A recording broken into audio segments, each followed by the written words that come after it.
Puji Tuhan, selamat pagi, salam buat kita semua. Percaya kita tetap aman dan sehat, amin. Sekalipun ada saudara kita yang masih dalam keadaan tidak aman, kurang aman, kurang nyaman maksud saya ya. Kita akan berdoa nanti bagi saudara kita yang sedang bergumul dengan kondisi kesehatan. Pagi ini saya sekali lagi mengulang apa yang pernah saya sampaikan beberapa minggu lalu, supaya itu tidak hilang begitu saja dari pegangan kita, bahwa di masa-masa pandemi corona yang semakin hari semakin menyatakan eksistensinya, keberadaannya bukannya surut tetapi semakin menggila. Makanya di Jawa Bali diadakan PPKM darurat. Di Pontianak sekarang sedang diadakan PSBB. Dan kita berharap jangan sampai di Kabupaten Sanggau diberlakukan PPKM darurat maupun PSBB. Kita berharap Kabupaten Sanggau tetap aman. Katakan amin. Amin. Karena itu sekalipun dunia sedang bergejolak dalam memerangi musuh besar kita, tetapi kita jangan terlalu cemas dan takut. Sebab kalau kita memiliki gaya hidup dengan hati, pikiran yang melekat kepada Tuhan, demikian jadi Tuhan kepada kita. Dalam Mazmur 91, niscaya kita akan diluputkan oleh Tuhan. Katakan amin. Ya. Karena Tuhan itu penjaga kita, yang menjaga keluar masuk kita. Dia menjauhkan kita dari wabah penyakit menular. Karena dialah gunung batu kita, kota benteng kita, perisai kita, takut selamat kita. Dan itulah janji Tuhan kepada kita. Tapi untuk mengalami, maka kita harus ada dalam dekapan kasih Tuhan, dengan memiliki hati yang melekat kepada Tuhan. Sebab jika hati kita melekat kepada Tuhan, tidak hanya kita mendapatkan perlindungan dari Tuhan, tetapi kita juga mendapatkan perkenanan Tuhan. Demikian yang saya sampaikan pada minggu kemarin. Ya. Bagaimana sikap hati yang berkenan kepada Tuhan? Ya. Kenapa kami tidak berhenti-hentinya menyampaikan bagaimana supaya kita ini menjadi pribadi yang berkenan kepada Tuhan? Sebab hanya dengan itu kita mendapatkan belas kasihan, proteksi, pembelaan Tuhan kepada kita. Dan hari ini saudara-saudara yang saya kasihi, saya hanya membaca satu ayat firman Tuhan kepada kita pagi ini. Untuk saya berikan kepada kita, karena kita tahu bahwa dunia yang sedang kita jalani ini tidak hanya Indonesia tapi juga seluruh dunia. Kita sedang ada masa pencobaan. Sudah barang tentu goncangan demi goncangan itu akan terjadi. Ya, baik goncangan ekonomi, baik goncangan keamanan, goncangan ketenangan, goncangan kedamaian, itu pasti akan terjadi. Karena itu hari ini kami ingin membekali kita agar kita menjadi pribadi yang tetap kuat. Agar amin. Agar kita tetap menjadi pribadi yang kuat dan tidak akan terlindas, tidak akan mudah tumbang di tengah-tengah hantaman goncangan. Ya kan? Ini jadi Tuhan kepada kita. Kita diminta tetap kuat dan tetap eksis walau di tengah kikisan krisis. Itulah tema yang ingin saya sampaikan kepada kita pagi ini. Bagaimana kita menjadi pribadi yang kuat dan eksis walau berada di tengah kikisan krisis. Kenapa saya pakai bahasa kikis? Karena sekarang kita sedang dikikis oleh kuasa yang ingin mengkrisiskan bangsa Indonesia. Ya, kita sedang dikikis. Nah, walaupun kita sedang berada dalam kikisan krisis yang akan berdampak kepada sendi-sendi kehidupan kita manusia, maka kita harus kuat. Amin. Harus teguh supaya kita tetap bisa berdiri. Firman Tuhan berkata dalam Filipi pasal 4, kita buka Filipi pasal 4 ayat 13. Berbunyi demikian, Filipi pasal 4 ayat 13, segala perkara dapat kutanggung di dalam Dia yang memberi kekuatan kepadaku. Ini janji Tuhan kepada kita bahwa segala perkara, walaupun kita dihantam oleh badai goncangan, pencobaan melalui pandemi corona yang akan berdampak mengikis sendi-sendi kehidupan kita, yang kalau kita tidak kuat, yang kalau kita tidak kokoh, kita akan terkikis oleh masalah itu, dan akhirnya kikisan itu bisa berdampak kepada krisis yang berkepanjangan. Tetapi sekali lagi saya ulangi, orang yang kuat, orang yang teguh, orang yang hatinya melekat kepada Tuhan, orang yang senantiasa mencari perkenanan Tuhan, dia pasti diberikan kekuatan oleh Tuhan. Katakan amin. Karena tadi Paulus berkata, segala perkara dapat kutanggung di dalam Dia yang memberi kekuatan kepadaku. Mengapa Paulus bisa berkata demikian? Padahal kita tahu Paulus adalah seorang pribadi yang hampir dalam perjalanan pelayanan penginjilannya, dia tidak pernah lepas dari yang namanya tantangan, bahkan nyawa menjadi taruhannya. Kenapa Paulus mampu berkata segala perkara dapat kutanggung di dalam Dia? Karena Paulus menjalani hidupnya bukan dengan kekuatannya. Paulus menjalani hidupnya bukan dari kekuatan manusiawinya. Paulus percaya ketika hidup yang sedang dijalani ada Kristus yang ada di dalam dirinya. Jadi keberadaan Kristus yang ada di dalam dirinya, karena hatinya melekat kepada Tuhan, ya, dia tetap merasakan dekapan kuasa kasih Tuhan. Dengan dasar itulah dia mampu berkata, berani berkata, segala perkara dapat kutanggung. Di dalam siapa? Di dalam Yesus Kristus. Ya, haleluya. Kemarin saya dikirim oleh teman grup bahwa ada seorang pengusaha di Tiongkok, ya, pengusaha yang cukup sukses, kaya raya, tetapi ketika dia coba bermain saham, saudara, coba bermain saham, tahu arti bermain saham? Investasi dalam bentuk saham, ya. Tapi ternyata meleset, saudara, ya. Lalu ketika dia sudah investasikan mungkin 90% dia punya kekayaannya untuk saham, ternyata itu salah. Prediksi meleset dan dia rugi, saudara. Rugi dalam arti kalah. Karena dia tidak sanggup menghadapi masalah dan fakta hidup. Karena dia jalani dengan caranya sendiri, maka akhirnya dia mengakhiri hidupnya. Dia terjun dari gedung 42 lantai. 42 lantai, coba. Satu lantai saja ukuran 4 meter. 42 kali 4 berapa? Maka ketika dia menerjunkan dirinya dari lantai 42 dan dia jatuh ke bawah, sudah tubuhnya terpisah sampai organ dalamnya sampai keluar, bak dicencang-cencang, saudara.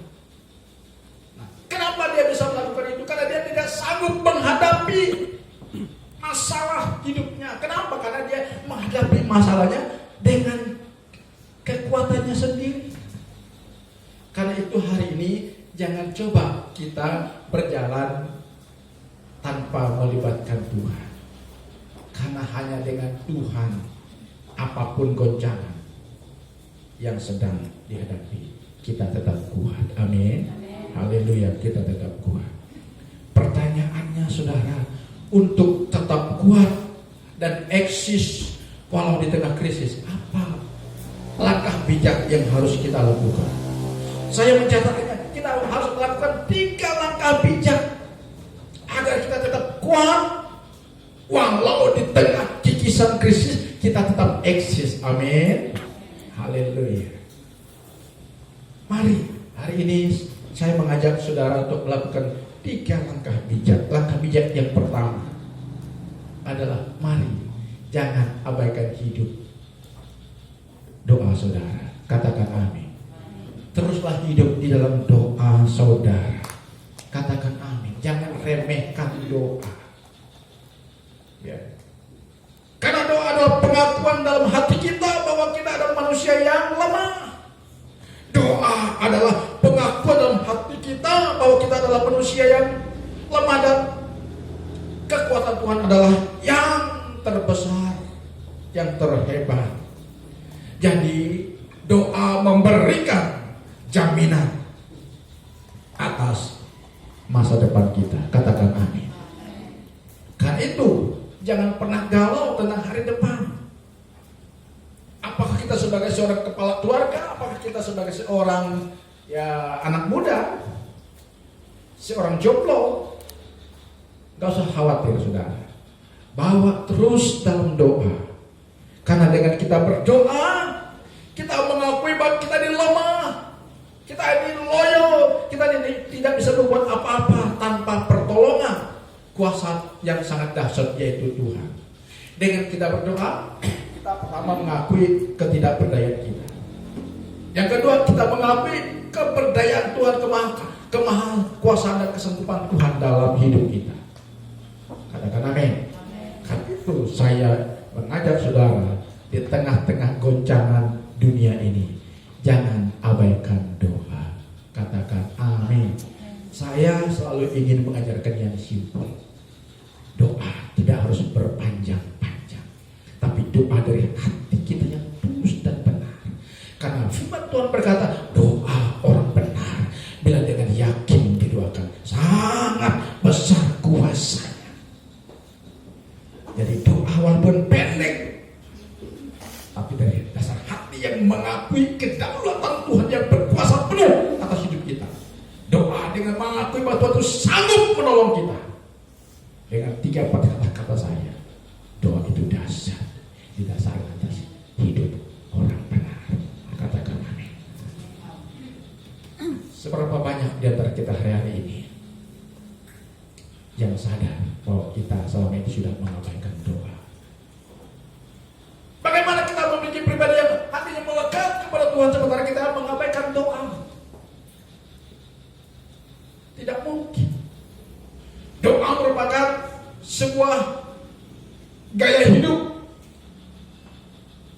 yang menunjukkan bahwa kita pribadi yang memiliki kedekatan dengan Tuhan.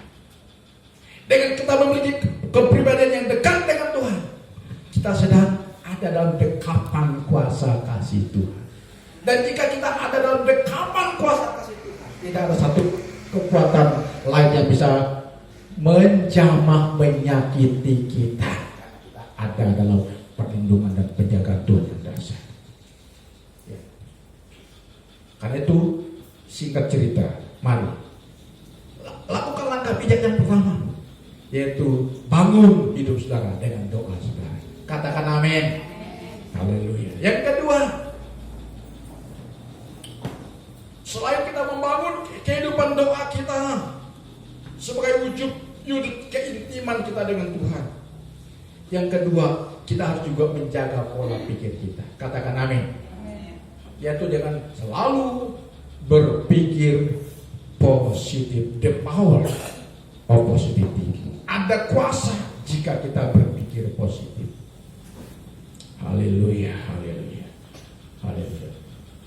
Karena itu dalam ayat Alkitab, walaupun tidak tersurat tapi ada tersirat arti daripada berpikir positif, yaitu Roma 8 ayat 28, bahwa Tuhan turut bekerja dalam segala sesuatu untuk mendatangkan kebaikan bagi orang yang mengasihi Dia. Saya kan pernah bersaksi di sini dulu ketika saya merasa dikecewakan. Ya, tapi saya berpikir positif, Tuhan, apa sih maksudmu di tengah-tengah rasa kekecewaan saya? Saya berdoa kepada Tuhan, Tuhan, rasa sakit hati, rasa kecewa saya ini, aku bersyukur dengan pengalaman yang pahit ini. Itu saya sudah alami. Apa yang terjadi? Tuhan bela saya. Haleluya.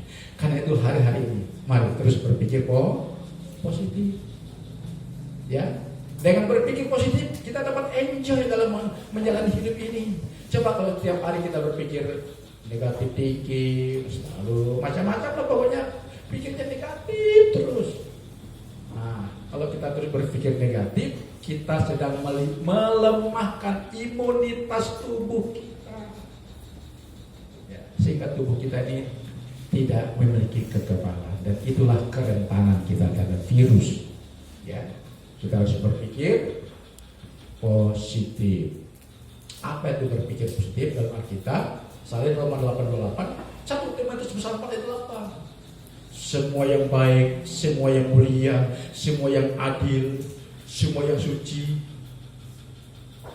dan yang semua yang disebut kebajikan, pikirkanlah semuanya itu. Adakah di dalam Alkitab Tuhan menghendaki kita berpikir semua yang mengecewakan, semua yang memahitkan, semua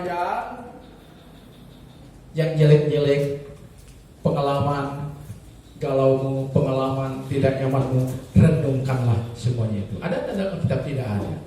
Tapi Alkitab mengatakan semua yang baik, semua yang mulia, semua yang adil, semua yang suci, semua yang disebut kebajikan, pikirkanlah semuanya itu. Dan itulah yang dimaksud dengan berpikir positif. Haleluya. Ya. Kemudian langkah bijak yang terakhir. Ya, saya akan mau panjang ya. Langkah bijak yang terakhir. Tadi ingat langkah bijak pertama apa? Bangun hidup saudara dengan doa. Kenapa kita harus membangun hidup kita dengan doa? Karena dengan doa kita mengakui bahwa diri kita lemah. Katakan amin. Jangan berkata kita ini hebat dan kuat. Dengan berdoa kita mengakui kedaulatan Tuhan kita, Tuhan yang kuat, Tuhan yang maha dasar menyertai kita, sehingga kita yang lemah dituntut oleh Tuhan yang kuat. Maka kita akan menjadi pribadi yang kuat pada akhirnya, saudara. Haleluya. Haleluya. Langkah bijak yang kedua, saya ulangi lagi, berpikir positif. Langkah bijak yang terakhir, yang ketiga adalah jaga hati. Jaga hatimu. Ada di TV ada, walaupun dia orang Islam. Gimana lagunya itu? Jangan kau nodai. Jangan, jagalah hati, jangan kau nodai. Ya gitu ya. Alkitab mengatakan jagalah hati. Jadi kita harus menjadi orang yang bijak dengan melakukan langkah yang ini. Yang ketiga itu menjaga hati kita, karena Amsal pasal 4 ayat 23 berkata, jagalah hatimu dengan segala kewaspadaan, karena dari situlah terpancar kehidupan. Jadi kalau kita melihat hidup seseorang, bagaimana hidupnya, bagaimana gayanya, itu tergantung dari suasana hatinya, saudara. Karena hati mempengaruhi pikiran, pikiran mempengaruhi pendengaran, pikiran hati mempengaruhi pikiran mempengaruhi penglihatan, pikiran mempengaruhi perkataan, pikiran mempengaruhi perbuatan, pikiran mempengaruhi kinerja kita. Karena itu hati kita, pikiran kita, itulah sebenarnya hidup kita. Karena dari hatilah terpancar kehidupan. Kehidupan yang bagaimana? Kalau hati kita tidak nyaman, kalau hati kita pahit, hati kita benci, hati kita dendam, maka tergambar dalam perilaku kita. Ya. Kita didendam tadi. Coba kalau orang menaruh sesuatu dalam hidupnya, pasti mukanya tidak akan berseri. Ayo, mukanya tidak akan berseri. Mukanya pasti ada aura yang mencengkeram dia. Ya, tapi kalau hatinya plong, saudara, percayalah, terpancar kehidupan. Apa sih tanda-tanda kehidupan? Ada sukacita, amin. Ada gairah, amin. Ada terang, keceriaan, damai sejahtera, itu gambar dari kehidupan Tuhan ya pada diri kita. Karena itu, mari sebagai orang percaya kepada Tuhan, kita harus melakukan langkah bijak yang ketiga, agar kita tetap kuat dan eksis di tengah krisis, di tengah kikisan krisis yang sedang kita hadapi melalui musuh besar kita, yaitu corona. Tapi percayalah kalau kita kuat, corona tidak mempan menjamah kita. Amin. Ya, menjaga hati, karena dari situlah terpancar kehidupan. Menjaga hati agar kita berkenan kepada Tuhan. Ya, itu yang Tuhan mau hari-hari ini kita lakukan. Ya, dengan demikian saya percaya kita akan kuat.